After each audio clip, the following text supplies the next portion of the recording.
introduction to Am I Dreaming? The New Science of Consciousness and How Altered States Reboot the Brain, James Kingsland sets the stage for an exploration of the nature of consciousness and the transformative potential of altered states. He begins by addressing the fundamental mystery of consciousness, how the brain generates subjective experience. Kingsland acknowledges that despite advancements in neuroscience, consciousness remains one of the greatest enigmas of modern science, with many of its core questions still unanswered. He presents altered states of consciousness, such as those induced by meditation, lucid dreaming, psychedelics, and certain mental health disorders, as a critical area of investigation in the effort to understand how the brain constructs reality. The author highlights how, throughout history, human beings have sought to explore and transcend ordinary states of awareness, from ancient spiritual practices to modern psychological experiments. Kingsland notes that altered states provide a unique window into the workings of the mind, offering insights into how consciousness can be stretched, manipulated, or even disrupted. These states, he suggests, are not merely unusual experiences, but can offer valuable clues into how the brain operates at its deepest level. Kingsland then introduces the book's central thesis, that altered states of consciousness, whether spontaneous or induced, can reboot the brain, leading to profound shifts in perception, cognition, and even self-awareness. Drawing on the latest scientific research, he promises to show how these states can help us understand not only the mechanics of the brain, but also the nature of human experience itself. He sets the reader on a journey that will delve into the intersection of neuroscience, psychology, and altered states, inviting an inquiry into how such experiences shape and reshape our perception of the world and ourselves. The introduction sets up the dual narrative of exploring both the personal and scientific dimensions of altered states. Kingsland teases the reader with the promise of uncovering the latest research and first-hand accounts of how these states of consciousness have affected individuals' brains, behavior, and perspectives on life. He also hints at the potential for these experiences to offer transformative insights into consciousness, well-being, and the very nature of reality.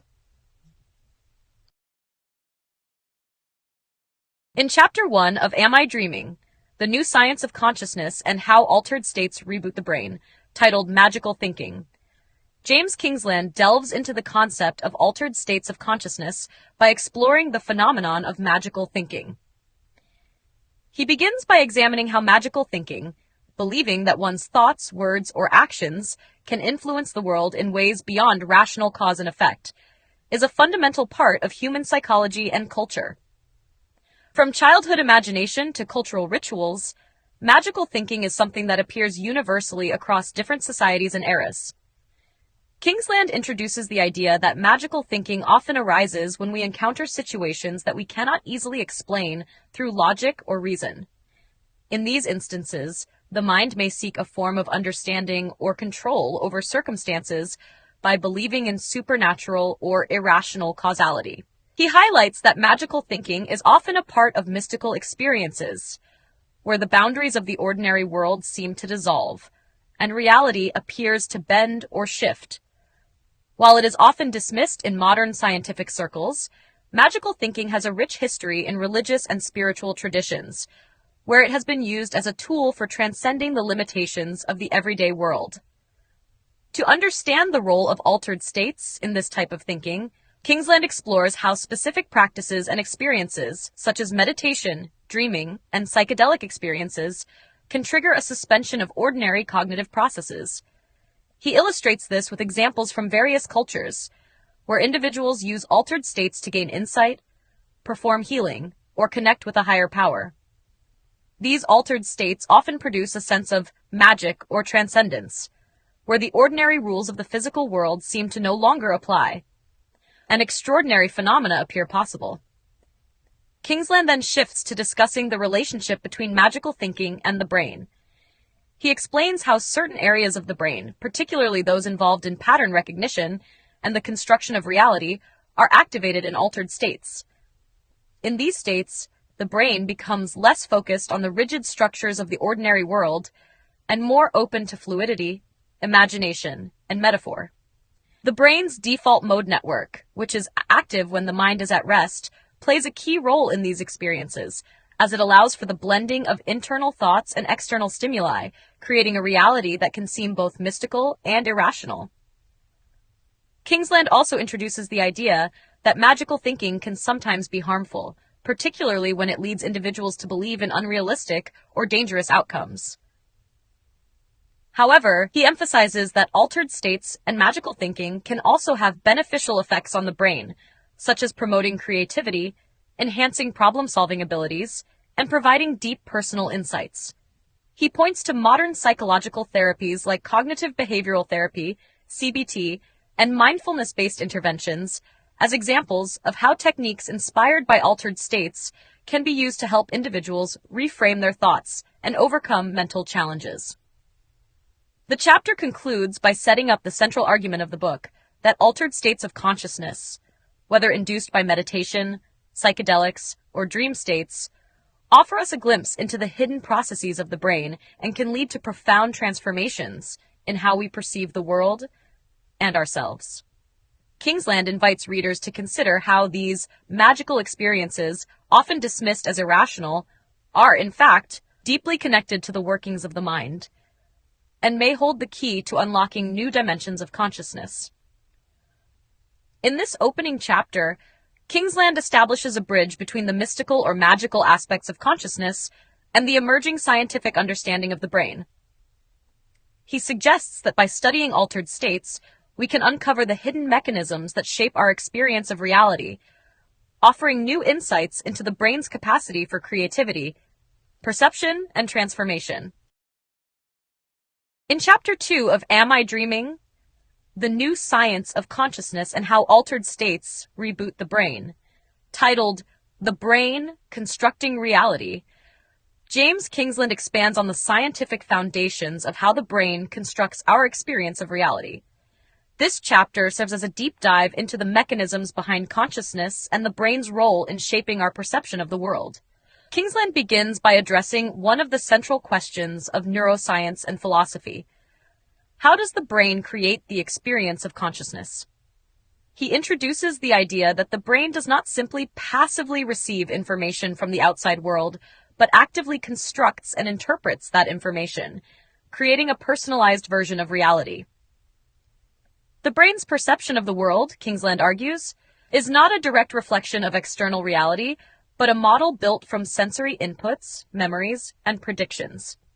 To explain this, Kingsland discusses how the brain is constantly processing and filtering vast amounts of sensory data. While we might think of our experiences as direct encounters with the world, in reality, what we perceive is a construction shaped by prior experiences, expectations, and cognitive biases. He introduces the concept of the predictive brain, where the brain constantly makes predictions about the environment based on past experiences and sensory input. When reality does not match these predictions, the brain adjusts its model of the world. This process is integral to understanding how the brain creates and maintains our sense of self and the world around us. Kingsland also explains the concept of top-down processing, where higher-level cognitive processes, such as memories, beliefs, and expectations, influence the way we interpret sensory information. For example, if we are in a dark room and hear a sound, our interpretation of that sound might be shaped by our expectations, whether we anticipate danger or feel safe. This process highlights how perception is not merely passive, but shaped by the brain's expectations and previous experiences. A significant portion of the chapter is dedicated to the concept of consciousness and how it arises from the interaction of various brain regions. Kingsland explains that consciousness is not localized in one part of the brain, but is instead a dynamic and distributed process. He discusses the default mode network, DMN, which is active when we are at rest or not focused on external tasks. The DMN plays a key role in self-referential thinking, daydreaming, and the construction of the self. However, when we engage in tasks that require focused attention or enter altered states, the DMN is deactivated, and other networks take over, shifting our consciousness and perception of reality.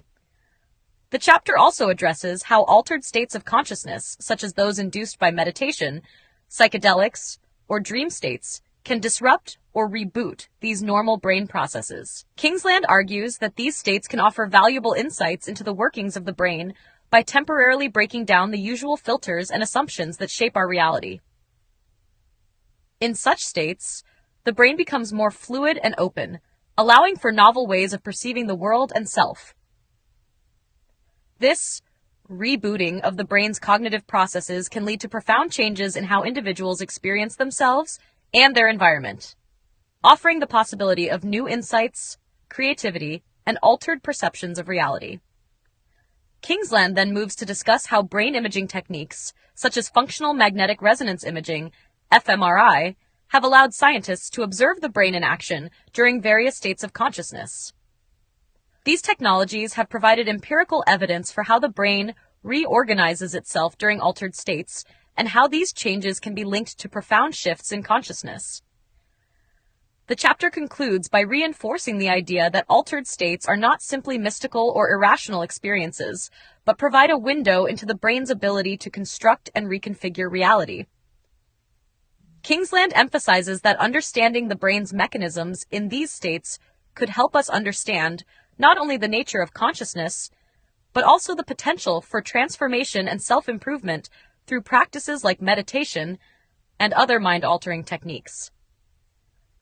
By focusing on the brain's role in creating reality, Kingsland sets the stage for a deeper exploration of how altered states of consciousness can offer new ways of perceiving and interacting with the world.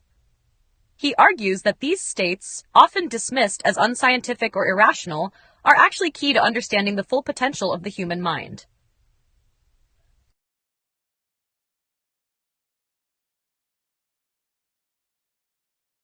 In Chapter 3 of Am I Dreaming? The New Science of Consciousness and How Altered States Reboot the Brain, titled Seeing with the Mind's Eye, James Kingsland explores the nature of visual perception, mental imagery, and how the brain's capacity to simulate reality internally is deeply linked to altered states of consciousness. Kingsland begins with a deceptively simple observation. Much of what we see is not derived from the external world at all, but generated internally by the brain. He reiterates the predictive processing model introduced earlier, that the brain is not a passive receiver of visual information, but an active generator of perception. Through countless examples, Kingsland illustrates how our experience of the world is more of a hallucination constrained by sensory input than a direct readout of the environment. In this sense, all perception is controlled hallucination. He focuses on the role of the visual cortex, which lies at the back of the brain, and how it cooperates with other regions, such as the parietal and prefrontal cortices, to construct visual awareness. Fascinatingly, the same networks that become active when we view the world around us are also engaged when we imagine things in our mind's eye. This leads Kingsland to explore the phenomena of mental imagery, dreaming, and hallucination, all of which engage the same brain regions responsible for vision. A key theme in this chapter is the idea that the brain evolved to simulate reality in order to act within it effectively. In altered states, such as dreams, psychedelically induced visions, or hypnagogic imagery, the brain loosens its grip on external sensory input and allows the internally generated world to take over. These states provide researchers with extraordinary access to the brain's intrinsic activity, unshackled from normal perceptual constraints. Kingsland introduces research on lucid dreaming, in which individuals become aware that they are dreaming while still within the dream state. These dreams, he notes, often contain vivid visual imagery and immersive, emotionally powerful scenes, even though they are entirely generated by the brain. He explains how lucid dreaming is increasingly studied in neuroscience labs as a controlled method of entering altered states for cognitive and emotional exploration. In a related vein, Kingsland draws comparisons with psychedelic states, in which users frequently report vivid visual experiences even with their eyes closed. These visions are not random, but often richly meaningful, deeply emotional, and occasionally life-altering. He explores how substances such as LSD and psilocybin activate serotonin receptors and alter activity in the default mode network, allowing for increased connectivity between regions of the brain that don't usually communicate directly. This neurochemical reorganization may be partly responsible for the visionary, dreamlike quality of the psychedelic experience. Kingsland also reflects on the blurred boundary between perception and imagination. For instance, when we remember a visual scene or imagine a future event, we often see it with our mind's eye. Yet the experience can be vivid enough that it seems temporarily real. In conditions such as schizophrenia or Charles Bonnet syndrome, where visually impaired people experience hallucinations, the brain generates visual content in the absence of external stimuli, revealing the power and independence of the visual system. The chapter suggests that learning to consciously influence these internally generated visions through practices like visualization, guided imagery, or meditation may allow individuals to reshape their inner world. This could have therapeutic applications, particularly in the treatment of trauma, anxiety, or depression, where internal imagery plays a significant role. Kingsland ends the chapter with the assertion that by studying the mind's eye and the states that enhance or transform it, we gain insight not only into the brain's remarkable creative power, but into consciousness itself. What we call reality is, to a surprising degree, a projection of the mind. Altered states of consciousness do not distort this reality, but rather reveal its constructed nature.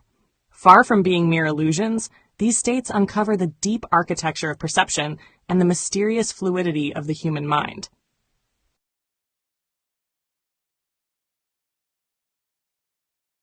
In Chapter 4 of Am I Dreaming? The New Science of Consciousness and How Altered States Reboot the Brain, titled Out of the Body, James Kingsland explores one of the most striking and mysterious altered states of consciousness, the out-of-body experience, OBE. These episodes, in which individuals feel themselves to have separated from their physical body, often hovering above it or traveling to distant locations, have been reported across cultures and centuries, typically in contexts of trauma, near-death experiences, deep meditation, or certain drug states.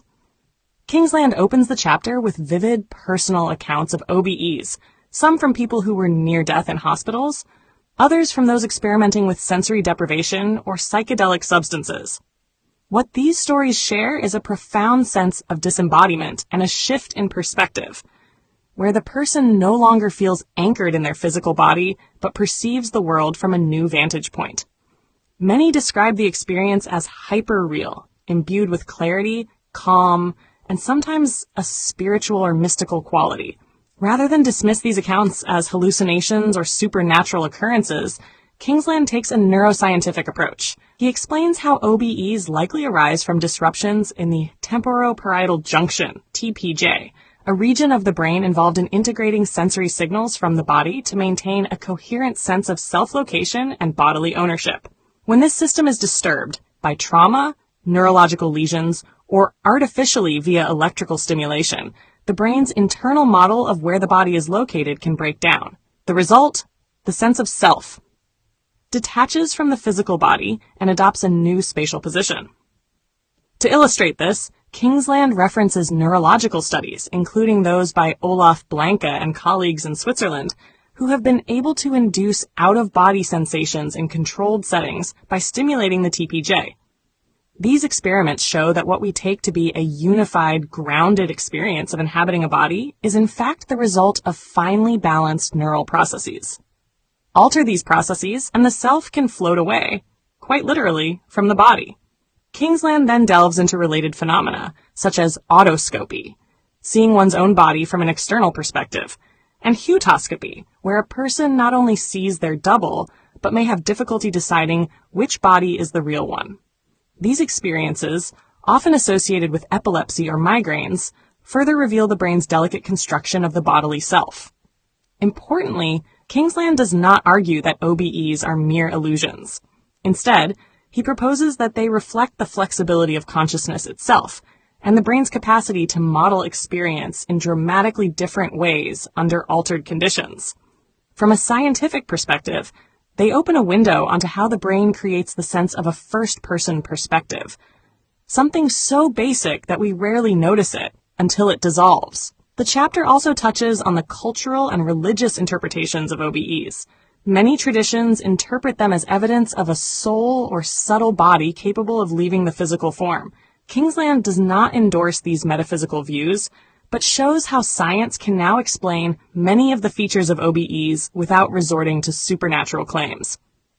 Nevertheless, he acknowledges the power these experiences have to transform people's sense of self, mortality, and purpose.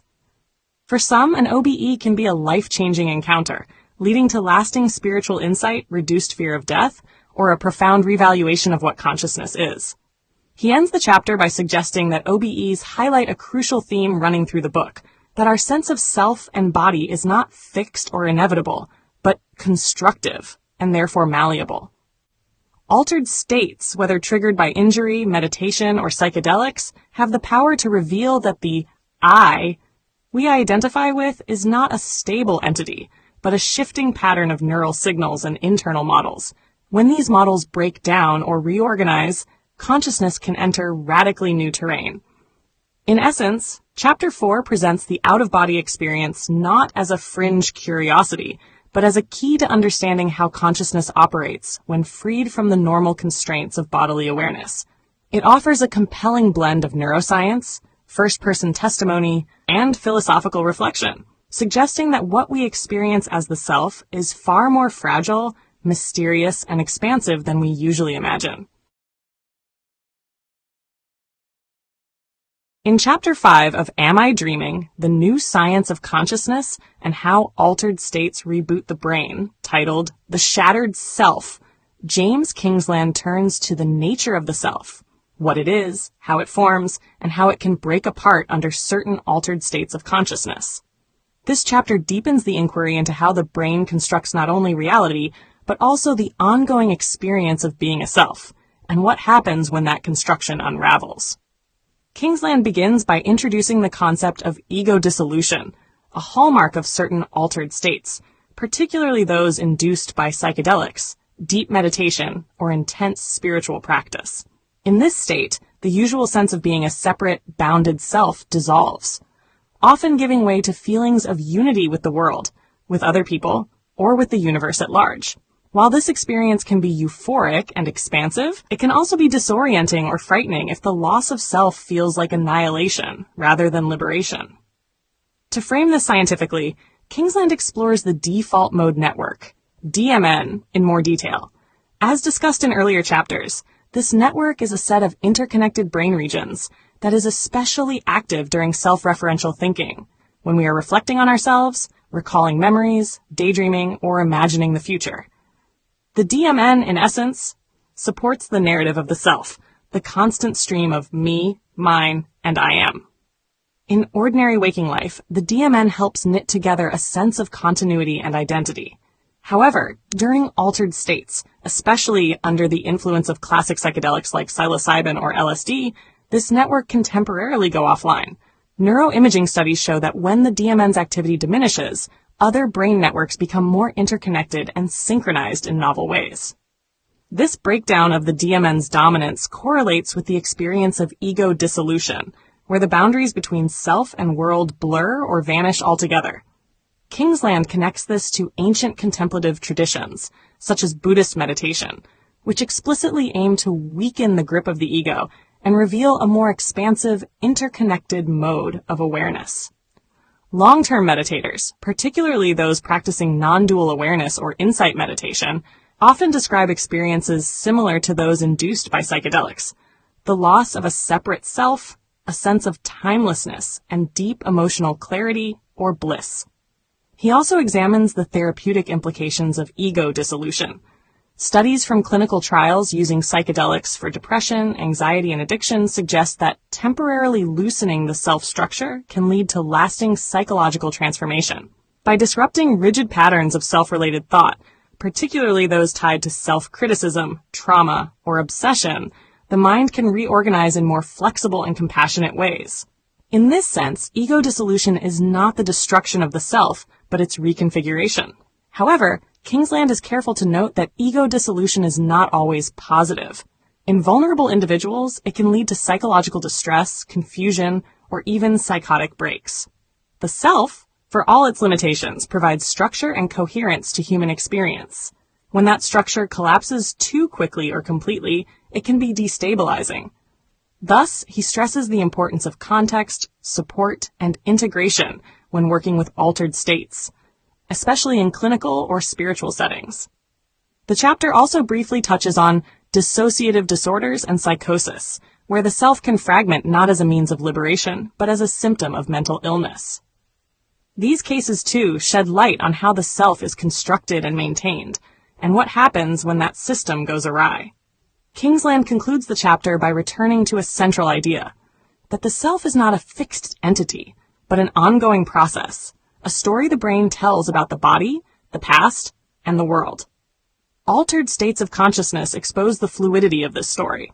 They show that the self can dissolve, reshape, and reconnect in profoundly different ways, offering a glimpse of consciousness unbound by its usual narrative constraints. Far from being merely disorienting, such experiences may offer deep insight into the nature of mind, identity, and the potential for transformation. In short, Chapter 5 explores the fragile and flexible nature of the self, illustrating how altered states can both dismantle and heal it.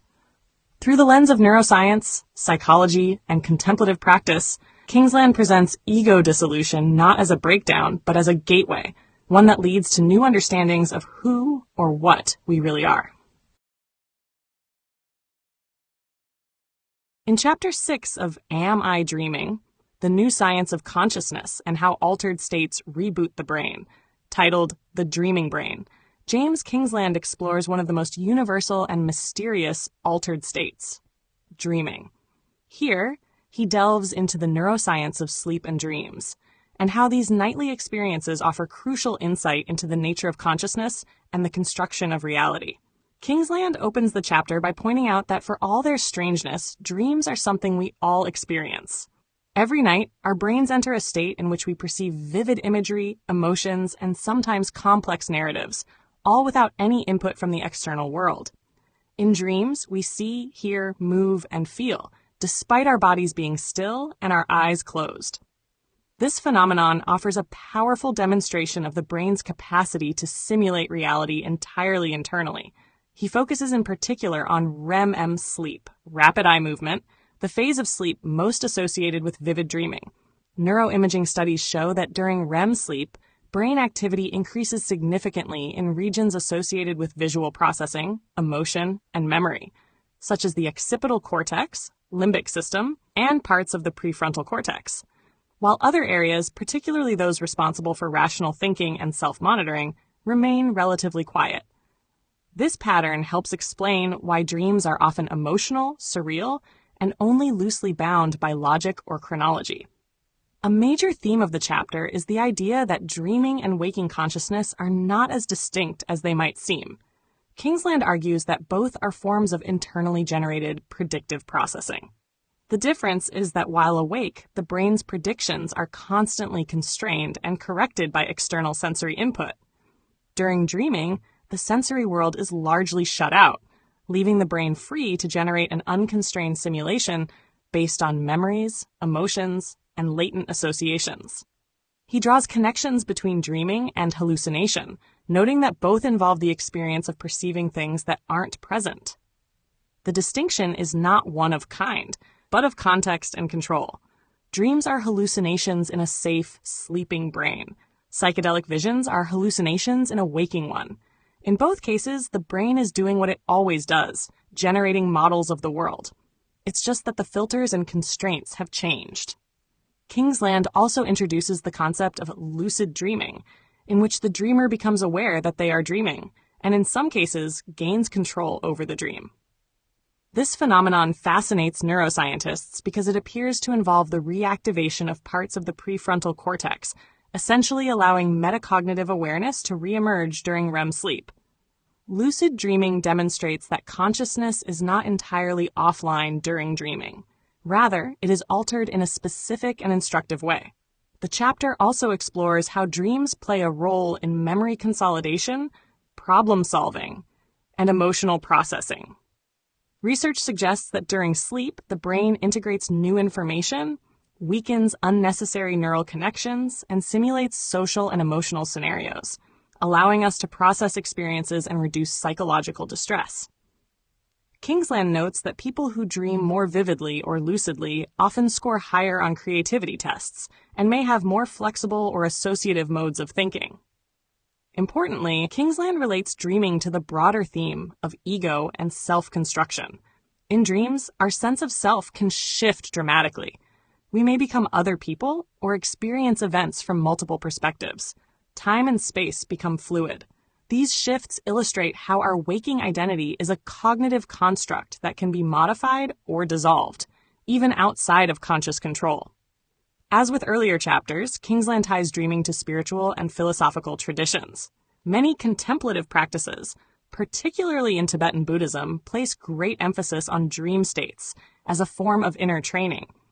The dream yoga tradition, for example, treats lucid dreaming as a means of exploring consciousness and loosening the grip of the ego.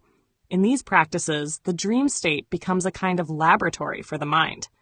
Kingsland concludes the chapter by reinforcing the idea that dreaming is not a meaningless byproduct of sleep, but a vital and revealing expression of the brain's powers. Dreams are a nightly window into the brain's ability to simulate, remember, process emotion, and test out possibilities. They show us that the boundaries between the real and the imagined, the self and the other, are not fixed but fluid.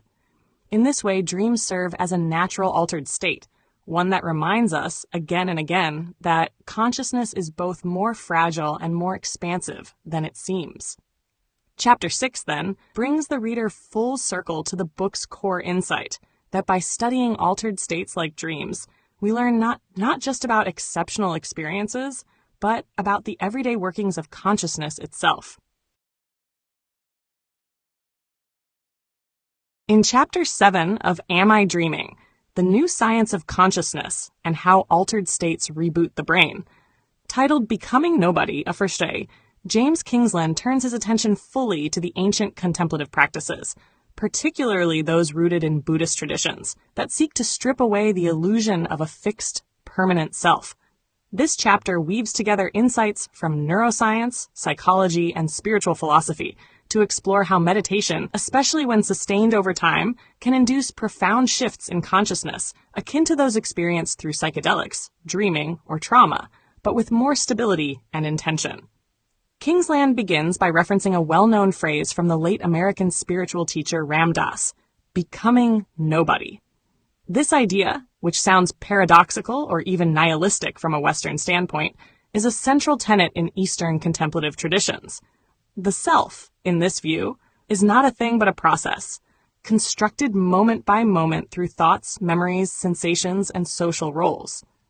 Meditation aims to slow down and observe that construction, eventually allowing it to unravel. The practice of mindfulness, paying attention to thoughts, feelings, and bodily sensations without attachment, acts as a kind of controlled ego dissolution. As the practitioner observes the mind more closely, they begin to see how the I is formed from shifting phenomena rather than being a fixed core. Kingsland draws on neuroscience to explain how long-term meditation affects the brain, reducing activity in the default mode network, DMN, the same system implicated in self-referential thinking and targeted by psychedelics. He cites imaging studies of experienced meditators, such as Buddhist monks and Western practitioners with tens of thousands of hours of training, which show markedly different patterns of brain activity compared to novices or non-meditators. In particular, these individuals demonstrate reduced DMN activity and enhanced connectivity between attention and sensory networks. This suggests that their brains are less absorbed in self-related narrative and more present to raw, immediate experience.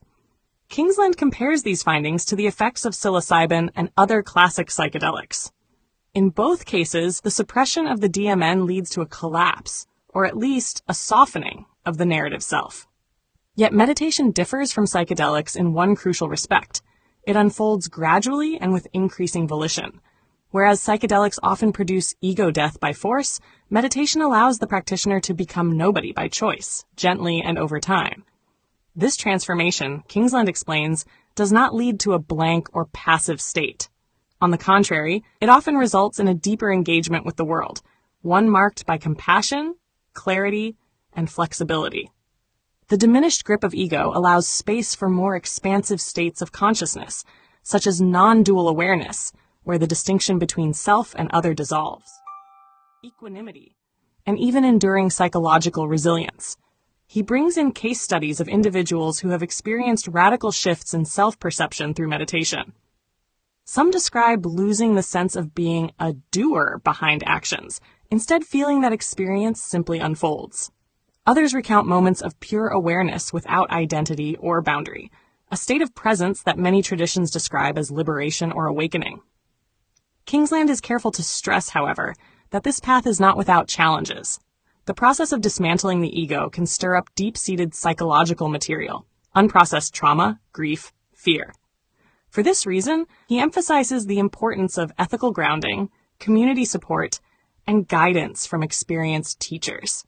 He also notes the increasing interest in contemplative psychotherapy, which blends meditative insight with modern psychological tools. The chapter also touches on modern movements like secular Buddhism and mindfulness-based cognitive therapy, which extract the transformative aspects of contemplative practice while setting aside metaphysical claims. Kingsland is open to both traditional and secular interpretations, focusing instead on the shared insight that the self is a mutable phenomenon and that letting go of its rigid patterns can be deeply liberating. By the end of the chapter, Kingsland has drawn a full arc from spontaneous ego loss in trauma, dreaming, and psychedelics to deliberate ego release in contemplative practice. In both cases, the shattering of the self reveals something crucial, that our ordinary consciousness is only one possible configuration among many. To become nobody, in this light, is not to vanish, but to awaken to a deeper, freer mode of being. Chapter 7 thus serves as a philosophical and neuroscientific meditation on spiritual transformation, arguing that by loosening the ego's hold, we do not lose ourselves. We remember what consciousness is like before it was shaped by habit, identity, and fear. The path to becoming nobody may be the most radical and healing altered state of all. In Chapter 8 of Am I Dreaming? The New Science of Consciousness and How Altered States Reboot the Brain, titled The Cosmic Perspective, James Kingsland explores what is arguably the most expansive altered state of consciousness, the experience of unity or oneness with the universe. These moments, often described in terms of awe, transcendence, or mystical union, can occur spontaneously or be induced through meditation, psychedelics, sensory deprivation, or even intense aesthetic or natural experiences. They are characterized by a dissolution of the boundary between self and world, and the overwhelming sense of being part of something infinitely greater. Kingsland opens the chapter with reports of astronauts who, upon seeing the Earth from space, experienced a profound shift in perspective now known as the overview effect. From orbit, national boundaries vanish, human conflicts appear trivial, and a deep sense of interconnectedness with the planet and its fragility emerges. These experiences are not simply philosophical. They're described as viscerally transformative, spiritual, and enduring. Kingsland draws a parallel between this perspective and the cosmic, altered states often sought or stumbled upon in mystical traditions and psychedelic journeys. He then turns to the neuroscience behind such states. As with earlier discussions on ego dissolution, Kingsland emphasizes the role of the default mode network, DMN, and its silencing during peak mystical experiences. When the DMN quiets, the mind's preoccupation with the self recedes, allowing for a sense of expansion. Neuroimaging studies of individuals under the influence of psilocybin, DMT, or 5-MeO-DMT show that users often report losing their individual identity and merging with a vast, universal consciousness. This is echoed in similar experiences found in advanced meditative states or near-death experiences. Rather than interpreting this as evidence for a metaphysical or supernatural truth, Kingsland again takes a naturalistic stance. The self is a model built by the brain, and when that model collapses, consciousness is no longer confined by its usual filters. The resulting experience may feel cosmic, not because it transcends physical reality, but because it reflects the full capacity of the brain to reorganize perception in radically different ways. The sense of connection to everything may arise from the brain's removal of the self-other divide, a division that is normally essential for navigation, but not ontologically real. He also considers the role of awe, an emotion frequently associated with these expansive states. Awe, as psychological research suggests, involves a simultaneous perception of vastness and a need to accommodate that vastness within one's existing mental framework, whether sparked by a star-filled sky, a sublime piece of music, or a sudden vision of unity. Awe can make the self feel smaller or disappear entirely. Yet, paradoxically, this diminishment of self does not bring fear but peace, humility, and often joy. Kingsland discusses how these cosmic states may serve important psychological functions. They can reduce rumination, promote pro-social behavior, and foster a long-term shift in values, from individualism to collectivism, from control to acceptance. Such effects have been observed not only in spiritual practitioners, but also in clinical trials using psychedelics for anxiety, depression, and end-of-life distress. Patients who undergo mystical-type experiences often report a durable increase in well-being, gratitude, and openness. The chapter also touches on the risk of misinterpretation or spiritual narcissism. Kingsland notes that while cosmic states can be powerful and meaningful, they do not necessarily confer moral authority or infallible insight. The sense of accessing ultimate truth can be seductive. Without careful integration, may reinforce delusional thinking. The challenge, he suggests, is to hold these experiences with both reverence and critical humility, to let them guide but not dictate. Finally, Kingsland places these phenomena within a broader historical and philosophical context. From the Upanishads to Christian mysticism, to the writings of William James and Aldous Huxley, the idea that the self can dissolve into a greater whole is a recurring human insight. What neuroscience and psychology now offer is a way of understanding such experiences, not as aberrations, but as intrinsic capacities of the mind, potentials that lie dormant in ordinary states but can be revealed through practice, accident, or pharmacology. Chapter 8 closes with a return to the book's central theme, that consciousness is far more flexible and mysterious than our daily awareness suggests. The cosmic perspective is not a fantasy. It is a legitimate, measurable, and potentially transformative state of mind. When we let go of the self, even briefly, we may find not emptiness, but everything. And in that moment, Kingsland argues, we come closer to understanding not just what consciousness is, but what it might become. In Chapter 9 of Am I Dreaming? The New Science of Consciousness and How Altered States Reboot the Brain, titled Rebooting the Brain, James Kingsland brings together the various strands explored throughout the book to address one of the most urgent and practical questions: how altered states of consciousness, whether induced by psychedelics, meditation, dreaming, or mystical experience, can catalyze lasting psychological and neurological transformation. The focus here is on healing, particularly from conditions like depression, anxiety, trauma, and addiction, which often arise from deeply ingrained patterns of thought, emotion, and identity. Kingsland begins by describing the brain as a predictive organ, constantly generating models of the world and of the self based on past experience. In people with chronic mental health conditions, these models become rigid and maladaptive. For instance, in depression, the brain may become trapped in loops of negative self-appraisal and hopeless prediction. In addiction, it may prioritize short-term reward despite long-term harm. These entrenched patterns are reflected in the brain's functional architecture, especially the dominance of the default mode network, DMN, which reinforces habitual self-related thought. The idea of rebooting the brain, then, refers to interrupting these cycles and allowing the mind to reorganize itself around new, healthier patterns. Kingsland argues that altered states of consciousness, when accessed safely and skillfully, can act as psychological reset buttons. He draws especially on the latest research into psychedelic-assisted therapy, where substances such as psilocybin and MDMA are used in structured therapeutic settings. These substances, by quieting the DMN and increasing global brain connectivity, enable a temporary dissolution of fixed mental frameworks, allowing suppressed memories, emotions, and perspectives to emerge and be processed more adaptively.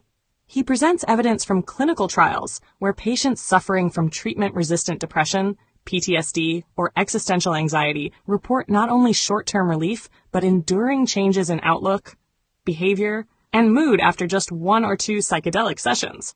What makes the difference, he emphasizes, is the quality of the experience, particularly whether it includes elements of insight, emotional release, or what researchers call a mystical type experience, characterized by ego dissolution, unity, transcendence of time and space, and deep meaning. Meditation and other contemplative practices, though more gradual, can produce similar results. Kingsland highlights how mindfulness-based cognitive therapy, MBCT, for example, teaches patients to observe thoughts and emotions as transient mental events rather than absolute truths. Over time, this weakens the identification with a fixed, suffering self.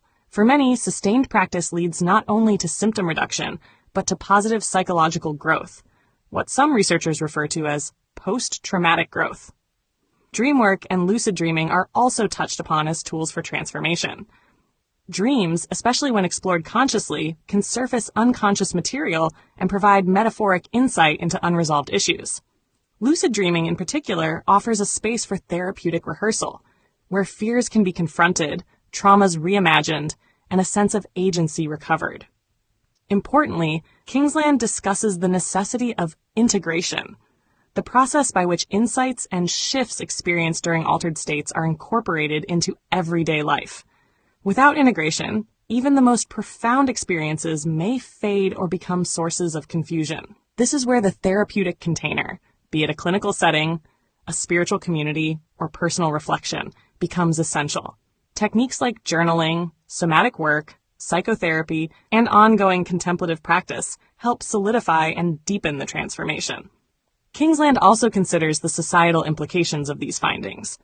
As mental health crises surge globally, the promise of a neurodiverse toolkit for healing, spanning ancient contemplative wisdom and cutting-edge neuroscience, offers hope beyond the limitations of pharmacology alone.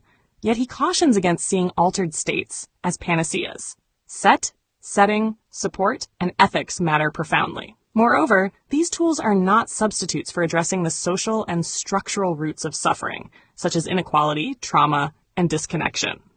The chapter ends on a note of cautious optimism.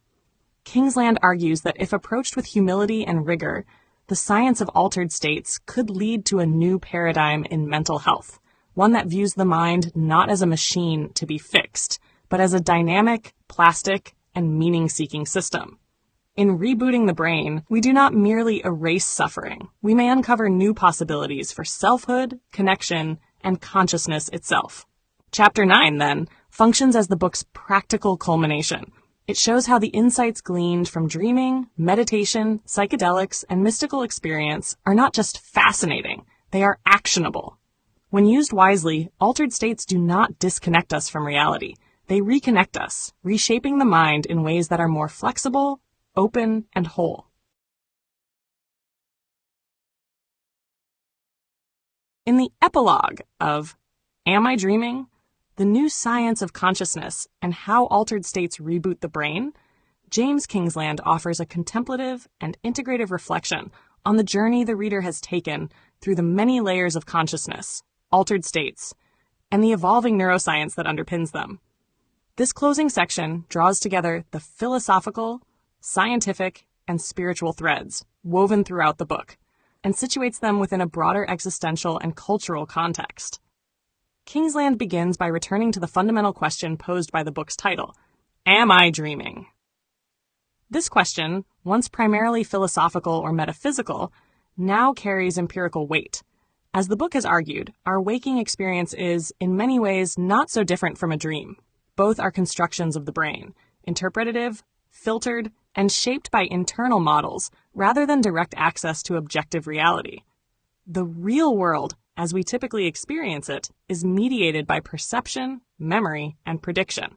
He re-emphasizes the notion that consciousness is not a single state, but a spectrum of experiences, ranging from the sharply focused and ego-bound waking self to the boundaryless unity of mystical states, or the chaotic creativity of dreams.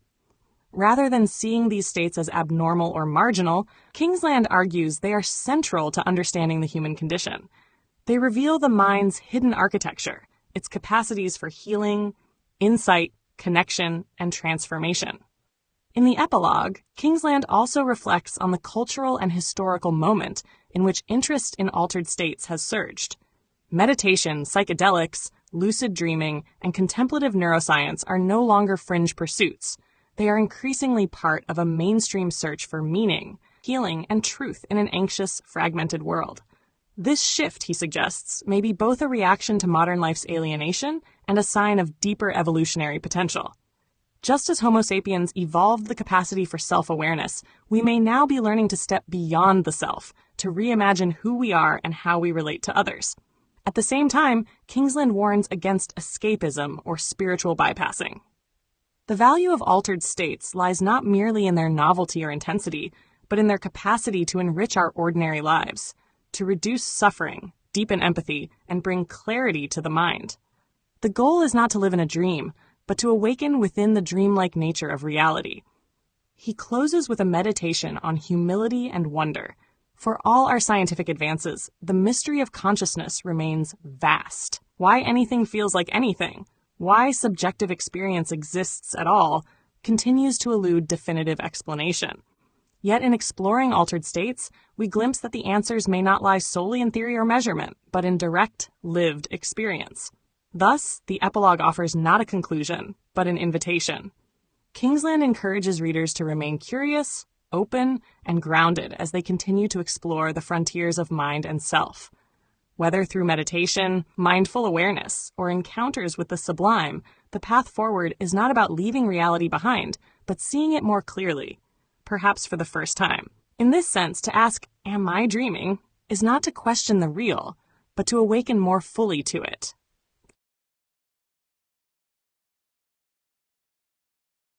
In the final thoughts of Am I Dreaming?, James Kingsland leaves the reader with a sense of quiet wonder and cautious optimism. He does not offer grand conclusions or a definitive answer to the mystery of consciousness. Instead, he encourages a posture of curiosity, humility, and experiential inquiry. If there is a core message, it is this: altered states of consciousness, whether reached through dreams, meditation, psychedelics, or contemplative practices, are not fringe experiences, but essential aspects of the human mind. They are windows into the plasticity of the self and the brain's power to transform itself. Kingsland reiterates that while science has made great strides in mapping the neural correlates of consciousness and altered states, it remains far from understanding why consciousness exists at all. And yet, rather than being discouraged by this uncertainty, he suggests embracing it. Consciousness may ultimately be more fruitfully approached not only through analysis and measurement, but through lived experience, through being, rather than merely observing. He emphasizes the therapeutic and philosophical potential of altered states, their ability to soften rigid identities, to heal trauma, to awaken awe and empathy, and to provide a more expansive view of reality and the self. Whether induced through ancient spiritual disciplines or modern neurotechnologies, these experiences point toward the same insight, that the self is not fixed, and that freedom lies in loosening our grip on it. Kingsland's final reflections carry a gentle challenge. Rather than escaping into altered states, he suggests we return from them transformed, wiser, more compassionate, and more alive to the present moment. The question, "Am I dreaming?" thus is no longer just a philosophical puzzle, but a practice of awareness. A reminder that reality is more fluid, mysterious, and interconnected than it seems. The journey of this book, he concludes, is not toward some ultimate answer, but toward a deeper, more embodied way of living with the questions.